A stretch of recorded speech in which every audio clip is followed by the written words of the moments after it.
आप सभी को आज के DK Singh commerce YouTube channel पे स्वागत है।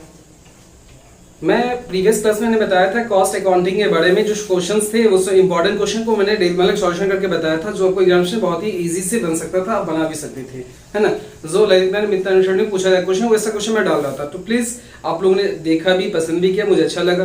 ठीक, अब मैं जो वीडियो बनाने वाला हूँ इनकम टैक्स से रिलेटेड है, जो इनकम टैक्स का है, ठीक है। तो प्लीज वीडियो को अंत तक देखिएगा। जो छात्र नए हैं वो मेरे चैनल को सब्सक्राइब नहीं तो सब्सक्राइब कर लीजिए, है ना। और वीडियो अच्छा लगे तो लाइक और शेयर जरूर कीजिए, और वीडियो को स्किप मत कीजिएगा, स्किप कीजिए तो समझ में नहीं आएगा। अंत तक लास्ट तक वीडियो को देखिए, ठीक है। और प्लीज सब्सक्राइब करिए और बेल वाले बटन को ऑल कर दीजिए, नोटिफिकेशन बार बार मिलता रहेगा, ठीक है।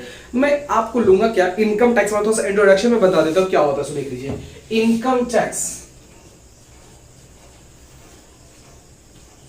इनकम टैक्स देखिए इसका अर्थ क्या है, आयकर। क्या है? आयकर। आई मींस क्या?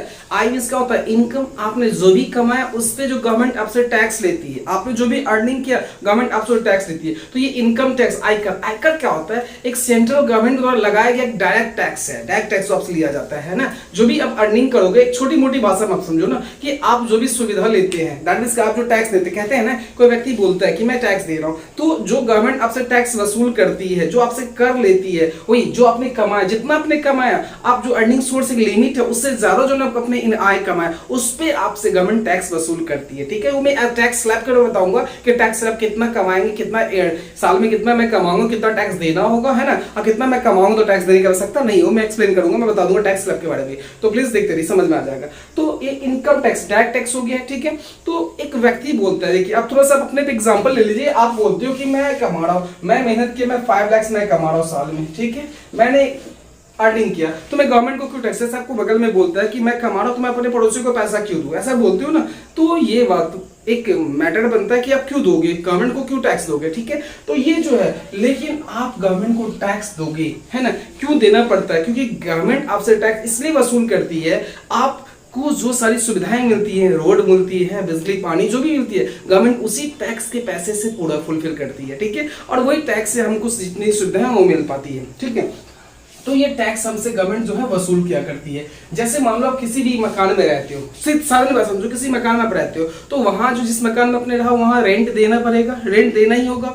तो इसी प्रकार जिस देश में हो तो गवर्नमेंट आपसे वहां का जो है थोड़ा जो भी टैक्स बनता है आपसे बनता है, वो आपको देना होगा, क्योंकि आप सुविधा ले रहे हो। जिस रोड पे आपको रोड पे जाओगे वहां का कोई चार्ज तो नहीं लिया जाएगा, कोई छोटे मोटे आपसे टैक्स लिया जाएगा, ठीक है। वो भी जो आय से ज्यादा कमाते हैं उनसे टैक्स वसूल किया जाता है, ठीक है ना। तो ये ध्यान रखिएगा गवर्नमेंट। तो मैं एक थोड़ा सा जान रहा कि ये टैक्स लागू कब हुआ था, कब से टैक्सेशन देने का काम हुआ था।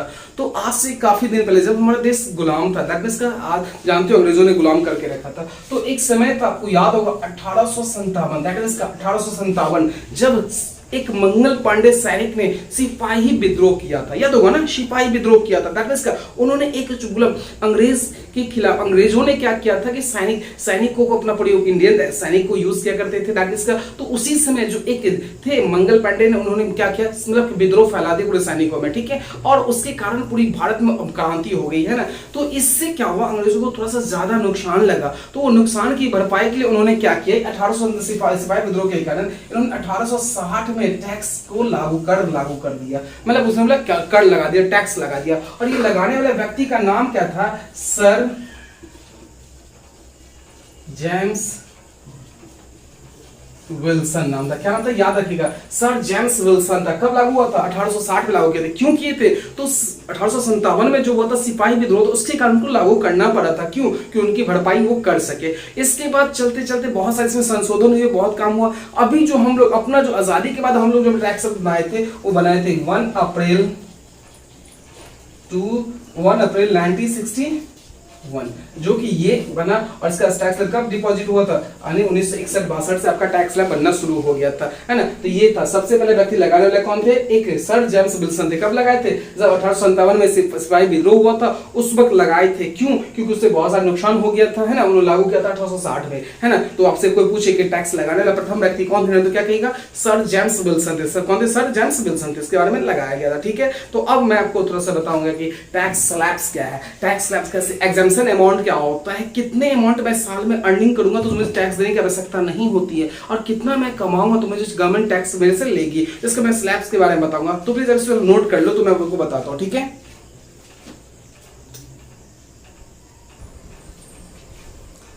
चलो तो अभी आप समझ गए थे कि जो टैक्स का जो मतलब टैक्स लेके भारत में लेके पहले लागू करने वाले व्यक्ति का नाम था सर जेम्स विल्सन। कब किए थे वो? 1860 में। क्यों किए थे? कोई पूछे क्यों किया था, क्या कहिएगा? जब 1857 में सैनिक विद्रोह हुआ था, उसमें जो भारी क्षति हुई थी उन लोगों को, इसलिए उन्होंने क्या लागू कर दिया था? तो टैक्स कर का निर्धारण, कर लगाना मतलब लगान लेना शुरू करना शुरू कर दिया था, टैक्स लेना शुरू कर दिया था। ठीक है, ऐसे करते उसमें बहुत सारे बदलाव हुए। जब हमारा देश आजाद हुआ तो पहले बताया था कब? 1961 में लगा था। 1 अप्रैल 1961 में पहला टैक्स मतलब क्या सेशन बना था, जो 1962 1 अप्रैल 1961 से 31 मार्च 1962 तक लगा था। ठीक है, अब मैं इसका टैक्स स्लैब में आपको बताऊंगा कौन व्यक्ति कितना अर्निंग करेगा, जो उसे साल में टैक्स देने की आवश्यकता और किसे देने की आवश्यकता नहीं है। कितना आप कमाओगे और आपको टैक्स लगेगा, कितना आप नहीं कमाओगे टैक्स देने की जरूरत नहीं है। तो इसे प्लीज ध्यान से समझ में आना बहुत जरूरी है। किसके लिए है? 2021 से 22 के लिए सेशन में लिख दिया है, तो प्लीज आप ये ध्यान दीजिएगा कि किसके लिए कितना। मैं एकदम इजी में समझाऊंगा और एकदम हार्ड नहीं लगेगा, आपको पूरा समझ में आ जाएगा। क्योंकि आपको जब टैक्स लायबिलिटी निकालोगे, एक टैक्स लायबिलिटी का क्वेश्चन पूछा जाएगा और इसमें ये जानना बहुत जरूरी कि कौन सा व्यक्ति है, किसे कितना टैक्स देने की आवश्यकता है, कितना % टैक्स लगेगा, कितना एग्जेम्पशन अमाउंट किस किस पे एग्जेम्प्टेड है, किस पे कोई छूट मिलेगा, कौन से सेक्शन के तहत आपको छूट मिलेगा। ठीक है, 80C से 80U में कौन कौन सा सेक्शन छूट मिलेगा, उसको भी आपको ध्यान रखना है। तो कितना आप अर्निंग करोगे सालाना, कौन सा व्यक्ति, जो एक एज फैक्टर है, जो व्यक्ति इंडिविजुअल व्यक्ति है, इसका एज कहां से कहां तक और कितना कमाएगा, उसको कितना टैक्स देने की आवश्यकता है। तो ध्यान दीजिए, मैं पहले बता रहा हूं क्या है। तो सबसे पहला व्यक्ति गई computation of tax for the assignment year of 2021 से 20। इसका अब मैं जो कमाते हैं प्रीवियस ईयर में जो मैं अर्निंग किया उसको इस ईयर में जो डिपॉजिट करूंगा, तो ये 21 से 22 का सेशन का मैं बता रहा हूं अभी जो लागू है इसको। तो एक व्यक्ति है, एक नॉर्मल रेट देख लीजिए, जो long term capital gain, short term capital lottery, इस सब से जो हम चीज मतलब जीत कभी इनकम मेरे को हुआ है। ठीक है, ये सब जो मेरे को इनकम हुआ है, तो एक नॉर्मल रेट इस पे लागू होता है। ये सब कुछ छोड़ के इस पे जो होगा उसका अलग है, उसका एक रेट ऑफ इनकम अलग है। ठीक है, तो मैं बता रहा हूं इसका। तो सुपर सीनियर सिटीजन जो होते हैं, सुपर सीनियर जो होते हैं, दैट मींस सुपरनेस क्या होता है? जो 80 साल से ऊपर है, 80 साल जिनका 80 से ऊपर एबव है ना, एज जिनका है मोर देन 80 ईयर है, 80 ईयर्स है, 80 ईयर से जिनका ज्यादा है, उनको टैक्स स्लैब कैसे कितना कमाएंगे? 80 साल जिस व्यक्ति का 80 ईयर्स हो गया इंडिया में, जो यहाँ का रेसिडेंट है, यहाँ का जो निवासी है, उनको कितना टैक्स देना होगा। ठीक है, तो वो मैं आपको बता रहा हूँ कितना देना होगा। तो जिस व्यक्ति की उम्र 80 साल से ज्यादा, 80 साल से ज्यादा है, अगर वो ईयरली पहला फर्स्ट में देखिए, फर्स्ट अगर वो 5 लाख रुपीस अर्न करते हैं, कितना करते हैं? ईयरली 5 लाख कर लेते हैं, तो इनको टैक्स देना होगा नील, 1 भी रुपीस टैक्स नहीं लगेगा। जो व्यक्ति 80 साल से ऊपर है, वो ईयरली अगर 5 लाख अर्निंग करेंगे, उसको टैक्स देने की आवश्यकता नहीं है, 5 लाख तक नहीं है। ठीक, अब 5 लाख से ऊपर जो अर्निंग करेंगे, ये ध्यान दीजिएगा, 5 लाख से जो ऊपर अर्निंग करेंगे, अब 5 लाख से ऊपर आइए, रुपीस मोर देन 5, लिख लीजिए, more than rupees 5 lakh,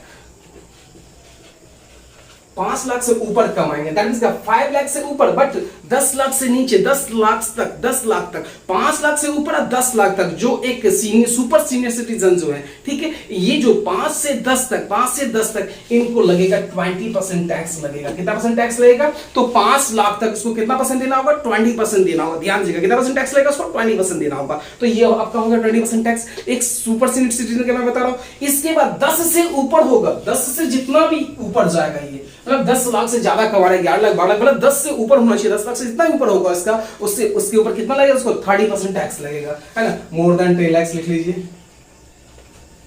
more than income जो हो जाएगा 10 लाख से, 10 लाख से ऊपर हो जाएगा, 10 लाख तक up to 10 lakh, up to 10 lakh तक कितना हो जाएगा? देख लीजिए, मोर देन 5 लाख से 5 लाख तक नील है, 5 लाख तक कोई टैक्स देने की जरूरत नहीं है। जो एक व्यक्ति इसकी उम्र कितना है? 80 साल से ऊपर है, 80 साल से ऊपर है, 5 लाख तक अर्निंग करेगा, उसको टैक्स देने की जरूरत नहीं है। उसके ऊपर 5 लाख से 10 लाख तक अर्निंग करेगा तो कितना % लगेगा? 20% लगेगा उसको। ठीक है, 5 लाख से मान लो 10 लाख अर्निंग कर रहा है, तो 25 लाख तो एग्जेम्प्टेड हो गया, और बचा कितना? 5 लाख, उस पर 20% आप निकालो, कितना आएगा? 1 लाख इनको टैक्स देना होगा। ठीक है, 20% और उसके बाद 10 लाख से जो भी ऊपर जाएगा उसे आप देना होगा 30%। कितना देना होगा? 30%। तो ये कौन से व्यक्ति का आपने सीखा? ये तो सुपर सीनियर सिटीजन जो थे उनका सीख लिया। ठीक है, जिनका एज जो है मोर देन 80 इयर्स, 80 साल से ऊपर है, 80 साल से ऊपर सो रहेगा। ठीक है, ये किनका था? सुपर सीनियर सिटीजन का, सीख लिए। अब हम आते हैं क्या? Resident in India who is of the age of 60 years और more but less than 80 years, 60 साल से ज्यादा, 80 साल से कम, 60 से ज्यादा है बट 80 से कम है, 60 से ज्यादा है 80 से कम है, उनको टैक्स कैसे लगेगा? तो 60 साल से जो व्यक्ति ऊपर है, दैट मींस वो आगे किस में? वरिष्ठ व्यक्ति में। इसको बोलते हैं अति वरिष्ठ, इसको क्या बोलेंगे? अति वरिष्ठ, इसको बोलेंगे वरिष्ठ व्यक्ति, जो 60 से ऊपर 80 से कम है। तो इनका टैक्स स्लैब क्या? सो देखिए, फर्स्ट इसका वन में है, अगर वो अर्निंग करते हैं 3 लाख तक, कितना अर्निंग किए तो 3 लाख, जो 3 लाख तक अर्निंग करेंगे इनको टैक्स लगेगा नील, क्या लगेगा 1 भी % नहीं लगेगा। कब तक 3 लाख तक इनको टैक्स देने की आवश्यकता नहीं, किसी वरिष्ठ व्यक्ति को 3 लाख तक इसे छूट मिलेंगे, किनको वरिष्ठ व्यक्ति को। इसके बाद देखिए दूसरा पॉइंट है, अब 3 लाख से कब से, अब 3 लाख टू मैं लिख देता हूं समझने के लिए 5 लाख तक, 2 रुपीज 5 लाख। मैं एक्सप्लेन करता हूं, मैं लिख रहा हूं इसलिए 3 लाख तो एग्जेम्प्टेड हो गया, 3 लाख तक एग्जेम्प्टेड। अब 3 से 5 तक 5 लाख तक अगर कमाया तो इसके बीच का कितना हुआ 2 लाख रुपीज, 2 लाख रुपए, उन पे लगेगा मिनिमम रेट 5% टैक्स इनको देना होगा, 5% टैक्स देना होगा। तो 5 लाख तक तो हो गया, 3 से 5 तक 5 तक हो गया। तो अब 5 से 10, 5 से 10, इसका पॉइंट है ये 5 से 10 तक रुपीज कितना से 5 लाख, इजी वे में आपको समझ में आ जाएगा, 5 लाख टू 10 लाख तक। देख लीजिए 5 लाख से 10 लाख तक, 5 लाख से 10 लाख तक इनको लगेगा 20%, कितना लग जाएगा 20% लग जाएगा, कितना लग जाएगा 20%। अब कौन सा, जो व्यक्ति वरिष्ठ उन अगर वो ईयरली अर्निंग करते हैं, कमाते हैं, आय है उनका, अगर उनका आय मान के सिर्फ 3 लाख है तो उसका कोई भी टैक्स नहीं लगेगा। अगर वो 5 लाख है तो 3 लाख माइनस कर दीजिए तो बचे 2 लाख, 2 लाख पे टैक्स देना होगा, कितना percent 5%। Minimum rate of tax अभी है 5%, पहले 10% था अब हो गया 5% हो गया मिनिमम रेट, मैक्सिमम 30% है, तो 5% को टैक्स देने की आवश्यकता है। इसके बाद अगर 5 से 10 तक कमाते हैं तो 5 से 10 तक up to 10, 5 lakh to up to 10 lakh, तो यहां तक अर्निंग करने को देना होगा 20%, कितना परसेंट देना होगा 20% टैक्स देना होगा। सो ध्यान दीजिएगा, तो 5 से 10 तक अर्निंग करने का हमको कितना टैक्स लग जाएगा 20% लग जाएगा, ठीक है। इसके बाद अगर 5 से ऊपर गया, 5 से ऊपर जब जाएंगे तो सॉरी 10 से जो ऊपर जाएंगे, 10 से लाख से ऊपर जाएंगे तो 10 लाख से जितना भी वो ऊपर अर्निंग सोर्स करेंगे ज्यादा कमाएंगे। तीसरा पॉइंट यहाँ, चौथा यहाँ, ये जितना भी करेंगे मींस आप लिख लीजिए क्या, more than 10 lakh, more than rupees 10 lakh से, और 10 लाख से ऊपर अर्निंग करते हैं तो इनको लग जाएगा 30% लग जाएगा। ध्यान देखिए कितना लगेगा 30% लग जाएगा। किसको, वो व्यक्ति जिसकी उम्र 60 साल से 80 साल के बीच में है, 60 साल से 80 साल के बीच में है, इसको बोलते हैं वरिष्ठ व्यक्ति। और सुपर सीनियर सिटीजन को जो लगता है 80 से जो एबव है, 5 लाख तक एग्जेम्प्टेड है, एंड 5 लाख से 10 तक उसको 20%, मोर देन 10 लाख कितना 30% है। लेकिन मैं आपका इसका जो है सीनियर सिटीजन का 60 से 80, उनको लगेगा क्या 3 लाख तक एग्जेम्प्टेड है, 3 से 5 टू कितना लग जाएगा 5%, 5 to 10 20%, and more than 10 lakhs कितना परसेंट लग जाएगा आपको 30% लग जाएगा। तो इस समझ गया। अब हम लोग आते हैं किसमें, इंडिविजुअल व्यक्ति में, जो हम लोग उस कैटेगरी में आते हैं, दैट मींस का जिसकी एज इंडिया में 18 वर्ष से ऊपर बट 60 साल 60 साल तक है, जिसका उम्र 18 साल से 60 साल तक इंडिविजुअल व्यक्ति हो गया, चाहे महिला हो या फिर जेंट्स हो, कोई भी हो, दैट मींस का जो वो टैक्स अर्निंग करते हैं, पहला उनका टैक्स स्लैब है। सो देख लीजिए एक इंडिविजुअल का मैं बता, ध्यान दीजिएगा इंडिविजुअल में क्या, तो उनका जो फर्स्ट 2.5 लाख रुपीज अमाउंट होगा, जो ईयरली 2.5 लाख रुपए का अर्न करेंगे, कौन, एक इंडिविजुअल व्यक्ति जो पर्सनली एक इंडिविजुअल व्यक्ति है, 2.5 लाख अगर अर्निंग करते अभी के सेशन में करेंगे तो उनको टैक्स जो लगेगा 1 रुपए गवर्नमेंट को देने की जरूरत नहीं है। दैट मींस इसको नील, इसको कोई टैक्स की आवश्यकता नहीं है, नील हो गया। इसके बाद दूसरा ये है ना 2.5 लाख से 5 लाख तक, 2.5 से कब तक देख लीजिए rupees 2.5 lakh to rupees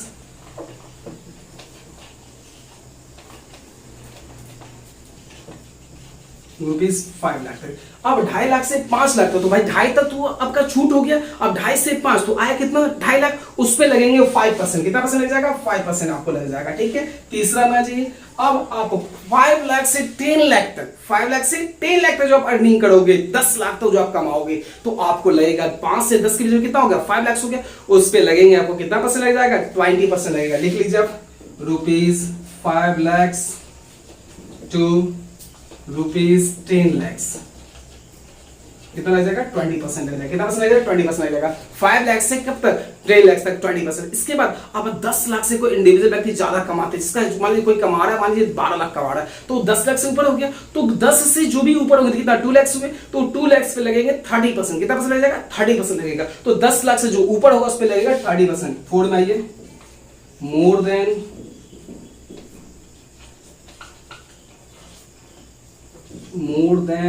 ₹10 lakh, कितना परसेंट लग जाएगा 30%। देख लीजिए, तो 3 10 लाख से ऊपर होगा तो कितना परसेंट लग जाएगा आपको? 30% लग जाएगा। आई बस में तो मेरे टैक्स स्लैब आपको इजी वे में समझा भी दिया, आपको समझ में भी आएगा, इजी वे में समझाया, ठीक है। तो मिनिमम रेट कितने परसेंट है याद रखिएगा 5%, मैक्सिमम कितना 30% है। कोई व्यक्ति तो कैटेगरी 3 व्यक्ति मतलब कैटेगरी मैंने पर्सन को डिवाइड कर दिया, एक इंडिविजुअल, एक सुपर सीनियर सिटीजन, एक सीनियर सिटीजन, ये हो जाएगा। तो एक रहता है 18 से 60, फिर 60 से 80 और 80 से मोर देन जो भी एज के होंगे। तो तीनों का टैक्स स्लैब आपको समझ में आ गया होगा, ठीक है। आपको इसमें थोड़ा सा बढ़िया से प्रैक्टिस कीजिएगा, क्योंकि टैक्स स्लैब आपको इसी पे निकलेगा। आपको पता अपने क्वेश्चन में देखना होगा कि उस व्यक्ति का एज कितना है, एज देखना होगा, रेसिडेंट कहां का हुआ, एनआरआई है फिर इंडिया का। एनआरआई तो बाबा सुने हो किसी में, एनआरआई मींस क्या होता है? नॉन रेसिडेंट ऑफ इंडिया, जो भारत का निवासी नहीं है। तो जो निवासी नहीं है, जहां का निवासी, उनको टैक्स वहां बच सकता है, वहां देना। दैट मींस वो देखना होगा रेसिडेंट कहां का है, ठीक है। और एज फैक्टर्स क्या है उसको भी देखना होगा, ठीक है, क्योंकि एज के हिसाब से उनका टैक्स स्लैब बनेगा, टैक्स स्लैब उनका निकालना हो जाएगा, ठीक है। तो प्लीज आप इसका बढ़िया से अध्ययन कर लीजिए। नेक्स्ट क्लास में बताऊंगा कि एक व्यक्ति,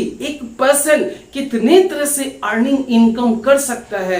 आप ही एक व्यक्ति हो तो आपका कमाने का सोर्स कौन कौन सा हो सकता है, कितने तरह से कमा सकते हो, वो मैं बताऊंगा नेक्स्ट वीडियो में। तो प्लीज नेक्स्ट वीडियो भी आप देखिएगा तो समझ में बढ़िया से आएगा, ऐसा नहीं कि नहीं आएगा। टैक्स इज वेरी इंपॉर्टेंट है ना। टैक्स एक ऐसा चीज है कि आप जानना बहुत जरूरी है ना, इसलिए जानिए और समझिए। तो प्लीज नेक्स्ट वीडियो भी बढ़िया से देखिएगा, है ना। तो मैं नेक्स्ट वीडियो बनाऊंगा कि कितने से कमाना है, ठीक। अभी तक जो छात्र मेरे सब चैनल को सब्सक्राइब नहीं किए उसे सब्सक्राइब कर लीजिए। अब वीडियो अच्छा लगे तो उसे लाइक और अपने दोस्त का शेयर जरूर करिए, ठीक है। सर नोट कर लो, नहीं तो मैं इसका क्लिक करके क्या करूंगा, टेलीग्राम पे भी डाल दूंगा, वहां से भी आप नोट कर सकते हो। टेलीग्राम में आप जाइएगा, डीके सिंह को सर्च कीजिएगा, वहां आप ज्वाइन कर जाना, वहां से भी आपको मिल जाएगा, ठीक है। या फिर आप इंस्टाग्राम पे भी मिल जाएगा, वहां से भी आप ले सकते हो, ठीक है। तो प्लीज वहां से भी आपको मिल जाएगा, ओके। तो आज के बस इतना ही, ओके, थैंक यू।